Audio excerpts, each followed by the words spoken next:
Monsieur, Mesdames, bonsoir et merci de suivre cette édition. Le Conseil des ministres s'est réuni ce vendredi 5 juillet 2013 dans la salle habituelle des délibérations sous la présidence de son Excellence Issoufou Mahamadou, président de la République, président du Conseil des ministres. Après examen des points inscrits à l'ordre du jour, le Conseil a pris d'importantes décisions. Au titre du ministère de la Population, de la Promotion de la Femme et de la Protection de l'Enfant, le Conseil des ministres a examiné et adopté le projet de décret portant adoption du document cadre de politique nationale du développement intégré du jeune enfant PNDIJE au Niger, tranche d'âge de 0 à 8 ans. Le Niger a adhéré à la plupart des traités et accords internationaux relatifs à la promotion et à la protection des droits des enfants. Il s'agit entre autres de la Convention relative aux droits de l'enfant C2E, la Charte africaine des droits et du bien-être de l'enfant. Le développement de l'enfant est un processus au cours duquel celui-ci grandit et mûrit.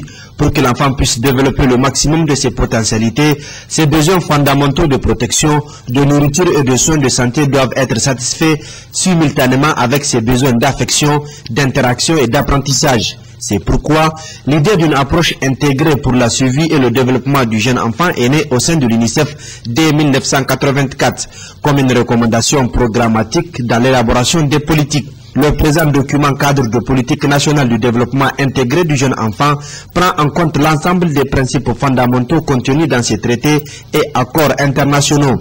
Il consacre l'indivisibilité des droits de l'enfant et vise à opérationnaliser ces droits pour les enfants de 0 à 8 ans en mettant un accent particulier sur la tranche d'âge d'avant la naissance à 3 ans à travers une approche intégrée pour sa survie et son développement. Au titre du ministère de la Défense nationale, le Conseil des ministres a examiné et adopté le projet de décret modifiant le décret numéro 2010-027/PRN/MDN du 10 février 2010 fixant le montant du pécule des militaires du rang servant pendant la durée légale. Le présent projet du décret intervient pour modifier le décret numéro 2010-027/PRN/MDN du 10 février 2010 fixant le montant du pécule des militaires du rang servant pendant la durée légale. Le militaire du rang servant pendant la durée légale est le militaire qui a été recruté parmi les jeunes Nigériens astreints par la loi au service militaire, appelés ou engagés volontaires des deux sexes âgés de 18 ans révolus.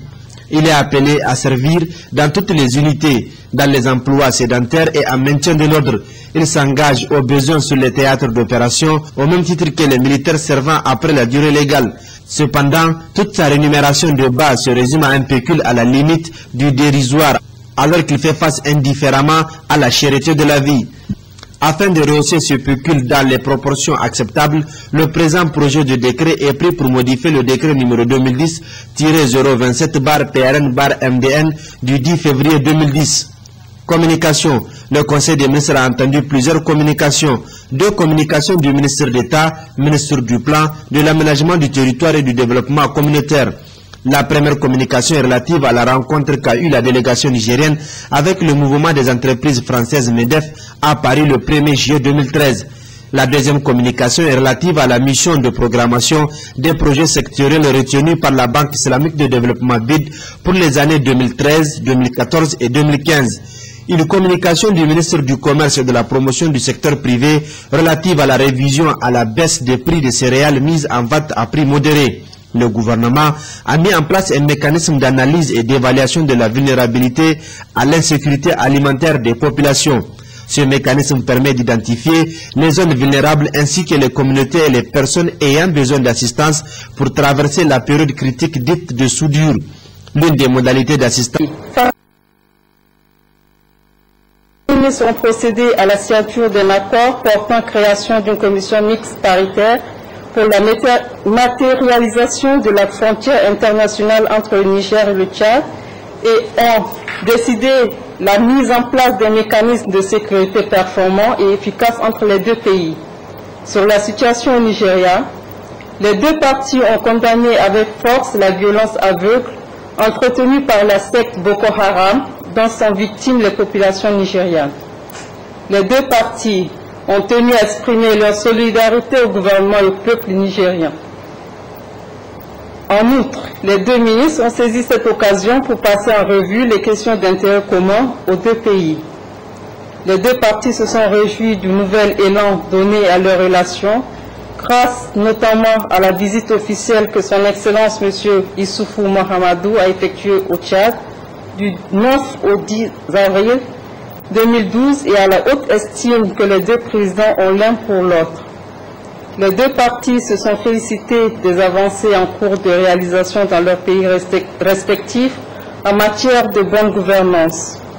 Lors des travaux de la commission mixte, les deux parties ont procédé à la revue de cette coopération et à l'identification de nouveaux domaines auxquels leur coopération pourrait être étendue. C'est ainsi qu'ils ont signé les accords suivants. Accord portant création d'une commission mixte paritaire pour la matérialisation de la frontière entre la République du Niger et la République du Tchad. Protocole additionnel à l'accord portant création de la commission mixte de coopération nigéro-tchadienne relatif à la création d'un comité paritaire permanent de suivi des décisions et des recommandations des sessions de la commission mixte. Accord entre le gouvernement de la République du Niger et le gouvernement de la République du Tchad relatif aux transports routiers publics internationaux de voyageurs, de marchandises et de transit. Sur le plan des perspectives de développement, les deux parties se sont félicitées de la signature de l'accord relatif à l'accordement du Niger au système tchadien de transport des hydrocarbures par pipeline et ont encouragé la société en charge de l'étude de faisabilité d'accélérer ses travaux. À l'issue des travaux de cette deuxième session, les deux parties se sont réjouies des conclusions de leur délibération ainsi que l'esprit de fraternité et de compréhension mutuelle qui a prévalu tout au long de leurs travaux.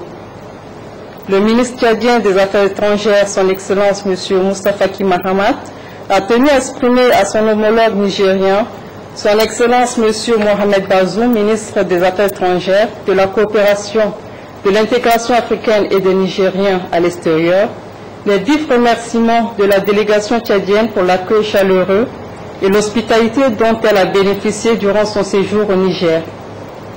Le chef de la délégation du Tchad a présenté les condoléances des autorités tchadiennes aux autorités nigériennes suite au décès du consul honoraire du Niger en N'Djamena, El Hadj Ibrahim Abaka Ousmane, et informé son homologue du Niger de la candidature du Tchad au Conseil de sécurité.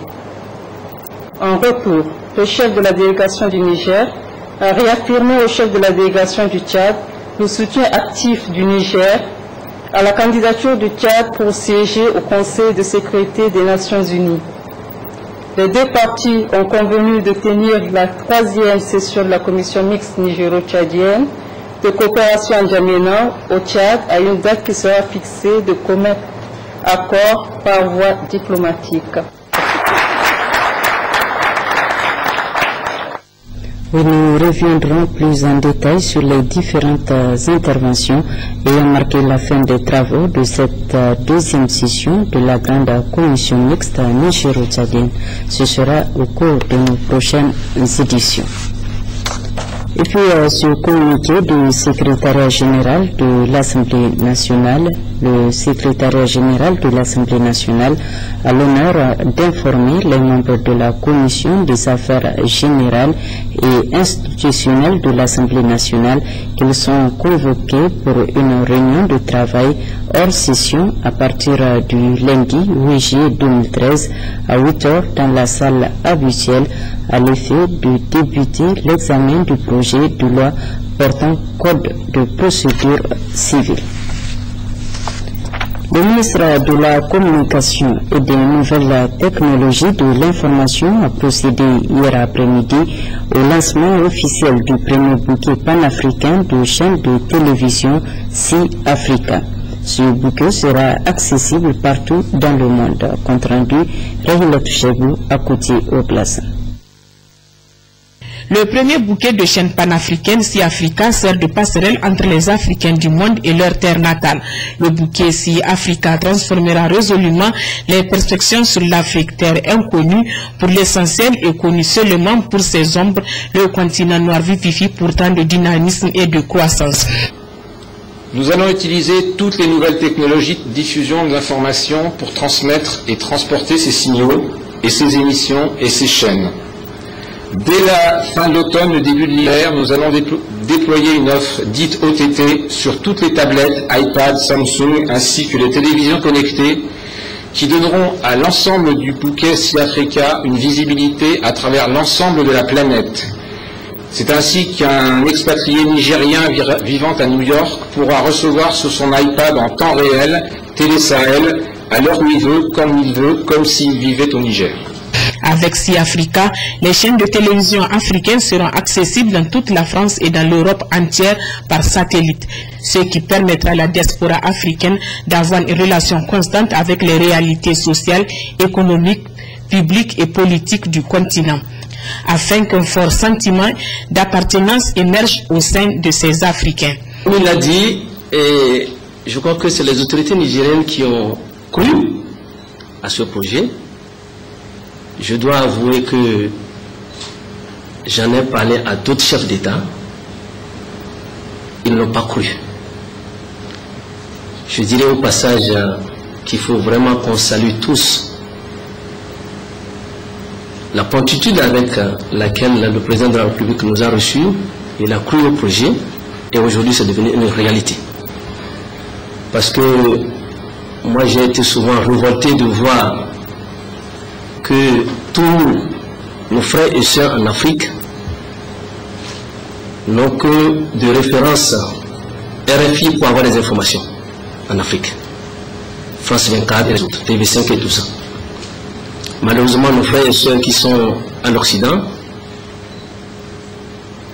n'ont pas droit à leur chaîne. Ce qui a toujours été un problème pour moi, étant donné que je travaille beaucoup dans ce domaine. Alors je me suis dit pourquoi pas. Je travaille beaucoup avec Eutelsat et c'est encore eux qui ont le monopole de la diffusion du TNT en France, donc FranceSat. Alors je me suis rapproché d'eux et ensemble nous avons mis ce projet qui est devenu aujourd'hui une réalité. Et comme je l'ai dit, tous les remerciements doivent aller aux autorités nigériennes et surtout au chef de l'État, le président Mamadou Issoufou, qui nous a soutenus, qui fait qu'aujourd'hui Télé Sahel est présente partout en Europe. Tout Nigérien qui est en France ou dans les autres pays de l'Europe peut avoir Télé Sahel en direct chez lui.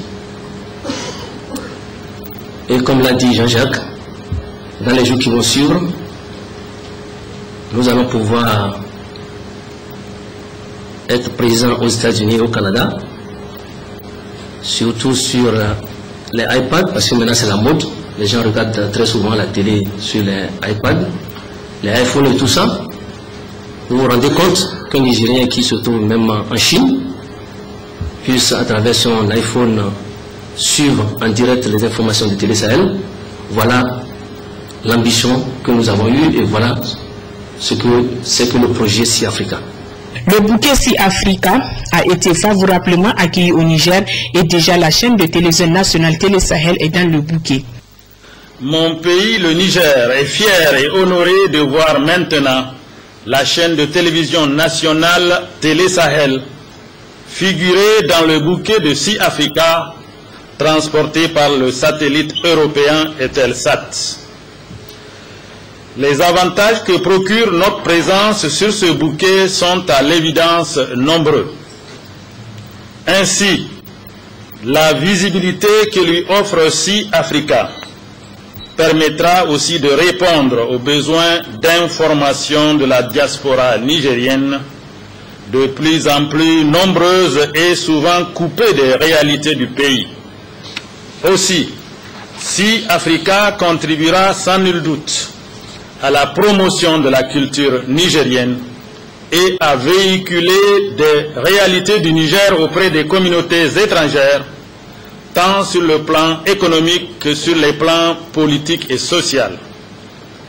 Télé Sahel aura donc l'avantage d'assurer le rayonnement de la culture du Niger à travers le monde, à travers les images du sud vers le nord, et contribuer aussi au développement de la diversité culturelle conformément à la Convention internationale adoptée à l'UNESCO. Avec SEA Africa, l'Afrique bénéficiera d'une lumière intense, celle de sa vraie identité et de son âme, celle des hommes et des femmes habités par la volonté de réussir, celle de l'authenticité et de la densité, celle de la réalité quotidienne d'un continent uni dans sa diversité. Avec SEA Africa, l'Afrique sera désormais proche de tous et partout dans le monde. Le ministre de la Défense nationale a réceptionné ce jour à la base aérienne 101 de Niamey 2 avions et 10 véhicules Toyota, dont des États-Unis d'Amérique. Il s'agit là d'appuyer notre pays dans ses efforts de lutte contre le terrorisme. Issoufou Suleiman, Soumaïla Ibrahim.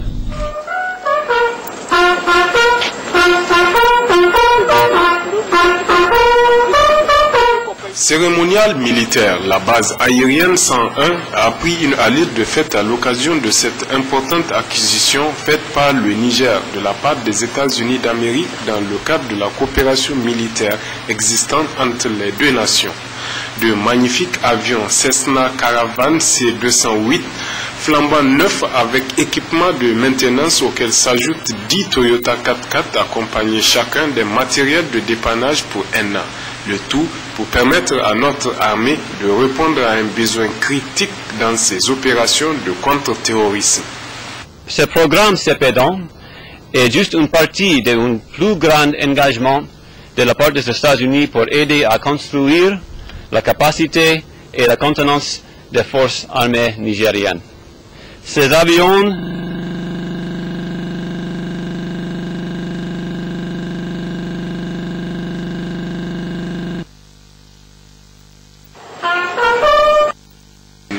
le tout pour permettre à notre armée de répondre à un besoin critique dans ses opérations de contre-terrorisme. Ce programme CEPEDON est juste une partie d'un plus grand engagement de la part des États-Unis pour aider à construire la capacité et la contenance des forces armées nigériennes.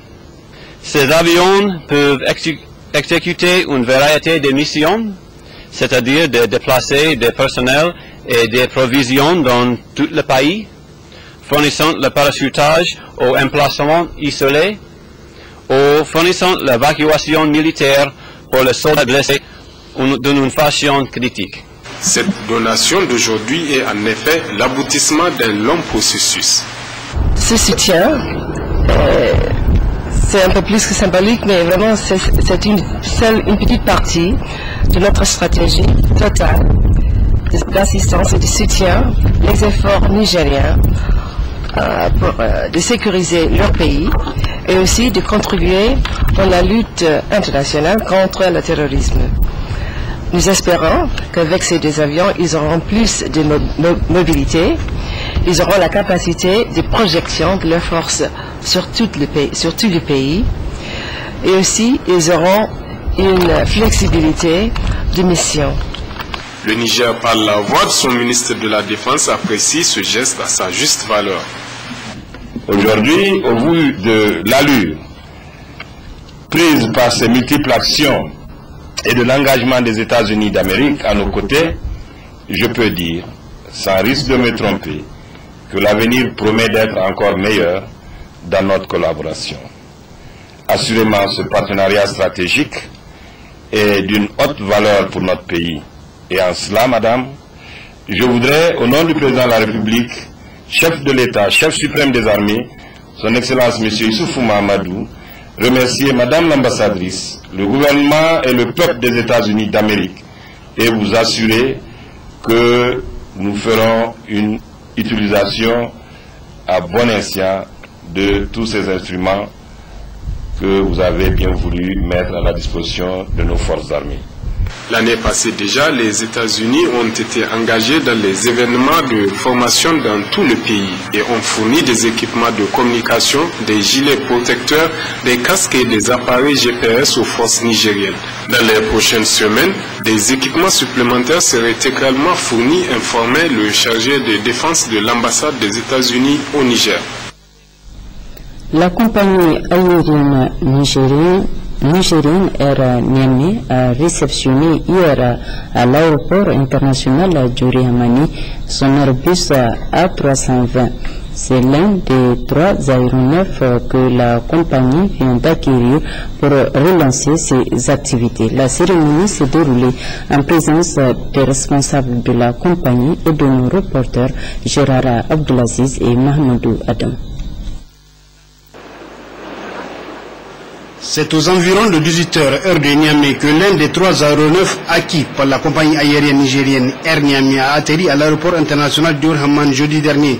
À bord de l'Airbus A320 se trouvait le Turc Aydin, directeur général de End Aviation, principal partenaire de Air Niger dans la relance de ses activités. La joie se lisait sur le visage de Ibrahim Abdoulaye Diori, président directeur général d'Air Niamey, qui l'a accueilli et qui a visité l'avion. Nous venons de réceptionner notre premier aéronef sur une série de 3 que nous allons immatriculer au Niger. Cet aéronef sera destiné évidemment pour des activités de Air Niamey qui vont consister à des vols réguliers, à des vols charters et aussi aux opérations de leasing. C'est aujourd'hui une très belle occasion pour nous de réceptionner aujourd'hui un aéronef de ce type qui a une capacité de 146 passagers, 20 classe affaires et 126 économiques. Nous avons conjugué des efforts avec notre partenaire qui est là, ici, End Aviation, avec M. Aydin, qui est commandant de bord et qui est aussi propriétaire de la compagnie End Aviation. Donc c'est notre partenaire stratégique. C'est ensemble que nous avons conjugué les efforts pour aujourd'hui arriver à acquérir cet aéronef. Les 2 autres appareils sont actuellement en maintenance. Une fois que la maintenance est terminée, nous allons envoyer les autorités aéronautiques nigériennes pour l'inspection des aéronefs, ce qui constitue le processus préalable avant l'immatriculation. Donc nous espérons dans les quelques semaines réceptionner ces 2 autres aéronefs. Nous comptons exploiter des vols réguliers, notamment dans la sous-région, et aussi des vols sur les routes du Moyen-Orient, notamment Jeddah et Dubaï. D'autres routes sont encore en étude, mais nous comptons effectivement faire des vols réguliers, ce qui servira à desservir un peu notre capitale Niamey. Cet avion ne pourra pas faire des opérations de pèlerinage du Hajj, mais il peut très bien servir à faire le petit pèlerinage qu'on appelle communément la Umrah, donc avec 2 ou 3, 4 rotations, étant donné que le nombre de pèlerins effectuant la Umrah n'est pas très élevé au Niger. Air Niamey, qui s'est déjà illustré dans la desserte des principales villes du Niger et dans le transport des pèlerins pour le Hajj, disposera de la meilleure flotte aérienne parmi les compagnies nigériennes à l'arrivée de ces 2 autres avions. Elle renoue ainsi avec ses activités et de la plus belle manière. Air Niamey reprendra très prochainement les airs avec ses Airbus orange marqués des couleurs du pays. Très ambitieux, le président directeur général de la compagnie entend doter le Niger d'une compagnie aérienne fiable, conformément à la volonté des autorités nigériennes en charge des transports. Des autorités à l'endroit desquelles celui dont l'aéroport porte le nom de son grand-père demande un grand soutien pour pérenniser ses acquis et ensuite atteindre ses objectifs dans le meilleur terme. Bon vent donc à la compagnie Air Niamey. Célébration hier du 237e anniversaire de l'indépendance des États-Unis d'Amérique. Une réception a été organisée à cet effet par la représentation diplomatique au Niger.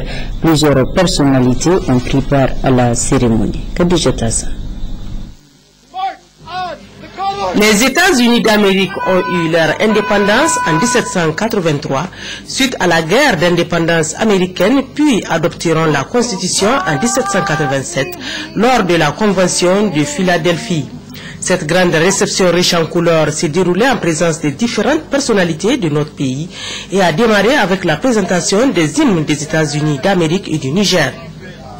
Occasion pour le ministre d'État, ministre des Affaires étrangères et de la coopération, de faire un bref aperçu historique des États-Unis d'Amérique tout en saluant la constante disponibilité de ce pays à l'endroit du Niger.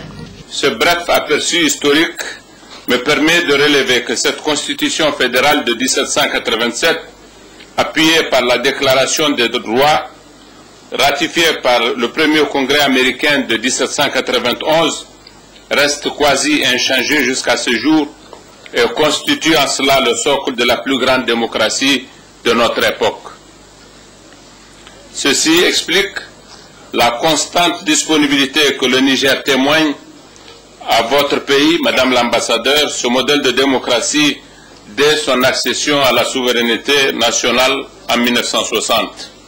Aussi me dois-je de rappeler que depuis son établissement en 1961, au lendemain de l'indépendance de mon pays, la coopération entre les États-Unis d'Amérique et le Niger s'est matérialisée par de multiples interventions de partenariat dans les domaines socio-économiques, sécuritaires et politiques au profit du Niger. Madame l'ambassadeur, je voudrais, en ce jour anniversaire, vous témoigner personnellement la gratitude et la satisfaction du président de la République, son Excellence Issoufou Mahamadou, du gouvernement et du peuple du Niger pour l'action combien précieuse que vous avez accomplie depuis la présentation de vos lettres de créance le 29 octobre 2010 en qualité d'ambassadeur extraordinaire et plénipotentiaire des États-Unis d'Amérique auprès de la République du Niger, dans le sens du renforcement des liens d'amitié et de coopération existants entre nos deux pays.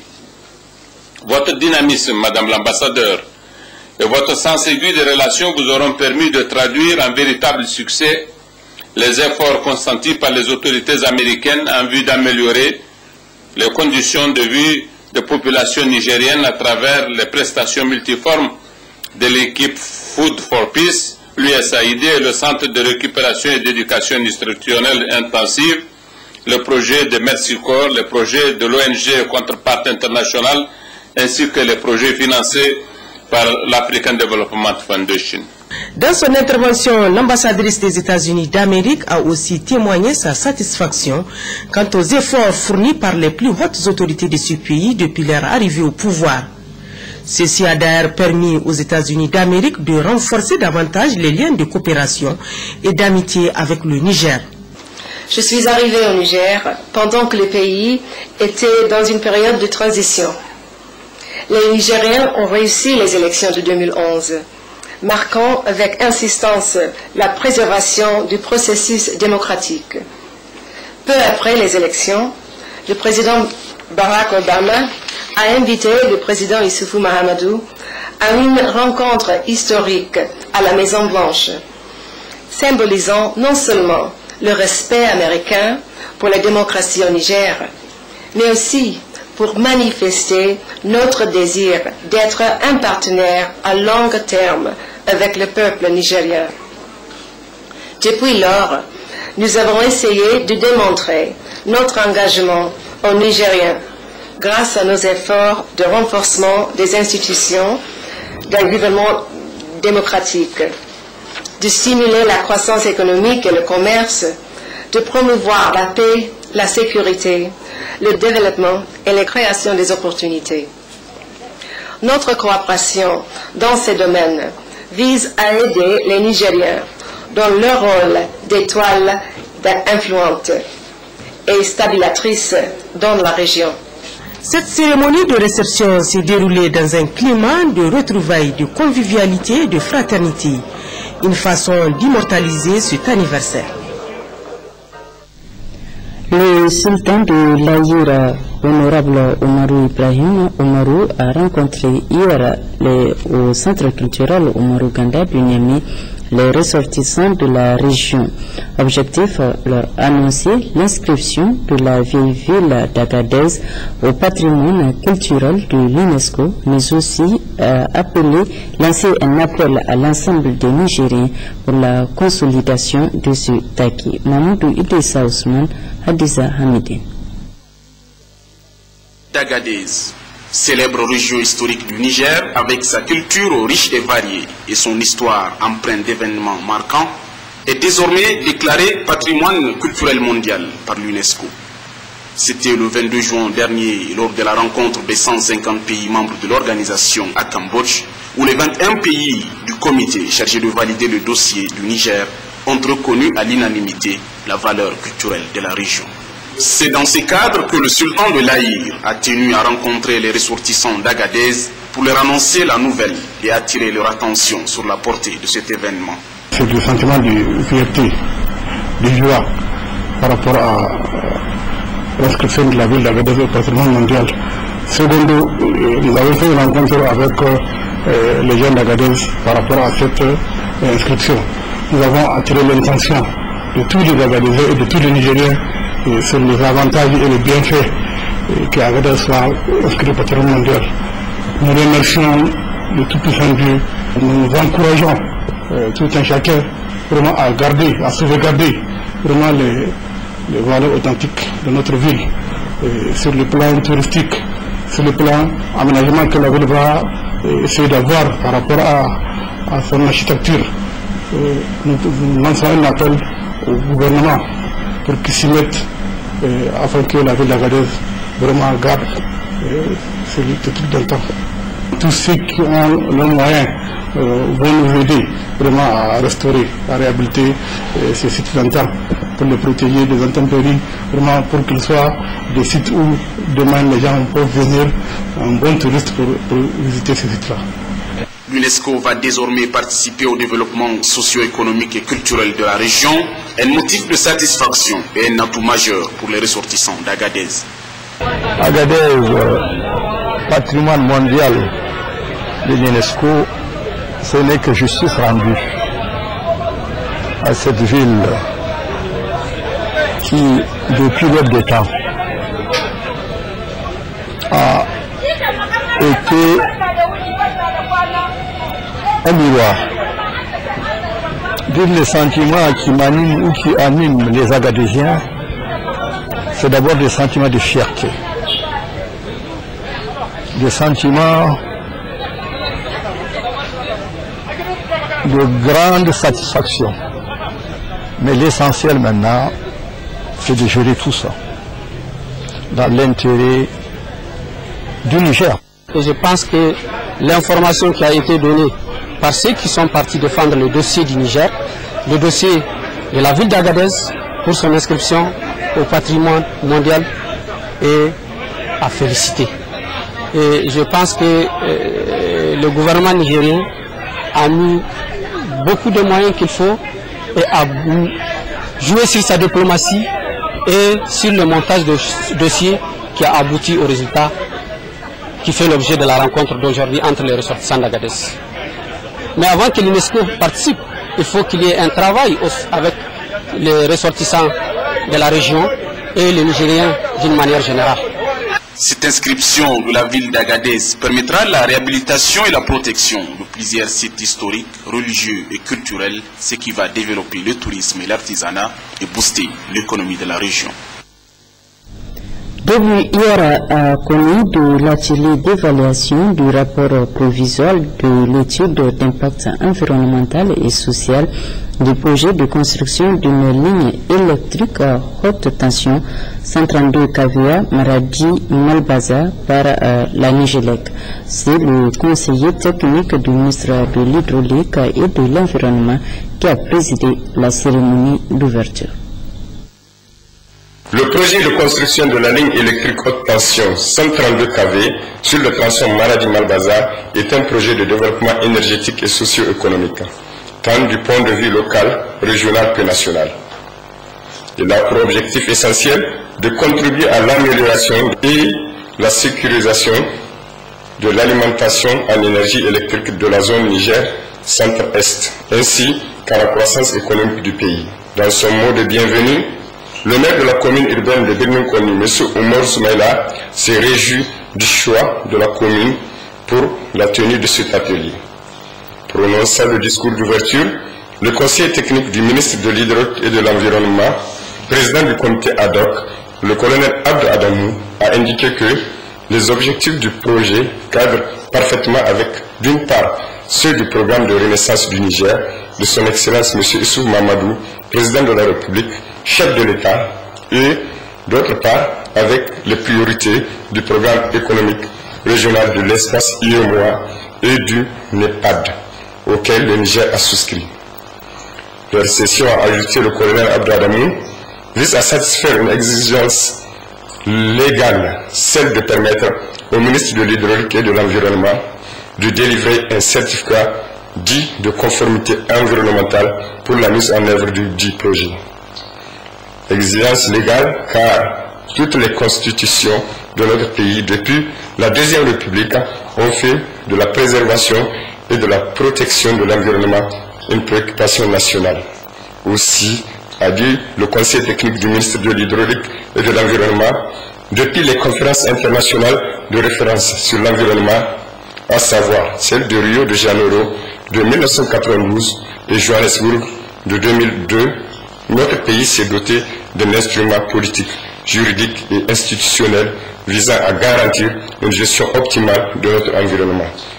On peut citer entre autres l'ordonnance 97-001 portant institutionnalisation des études d'impact sur l'environnement au Niger et la loi 98-56 du 29 décembre 1998 portant loi cadre sur la gestion de l'environnement qui fut promulguée afin d'élargir le champ de la gestion de l'environnement, fixer son cadre juridique général et ses principes fondamentaux.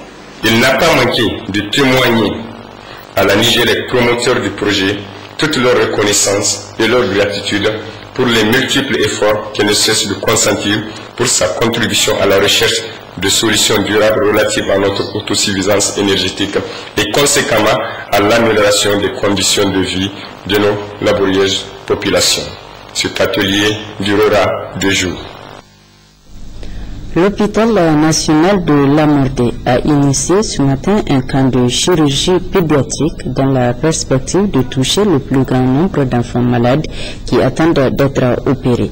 Cette 5e édition va concerner environ 49 enfants en 72 heures. Salif Garba Guimatuiti.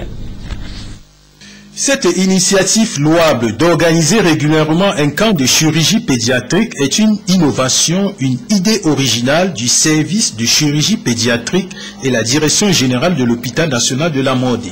L'objectif étant de décongestionner le nombre massif d'enfants malades de 1 à 15 ans référés à l'hôpital qui attendent d'être opérés.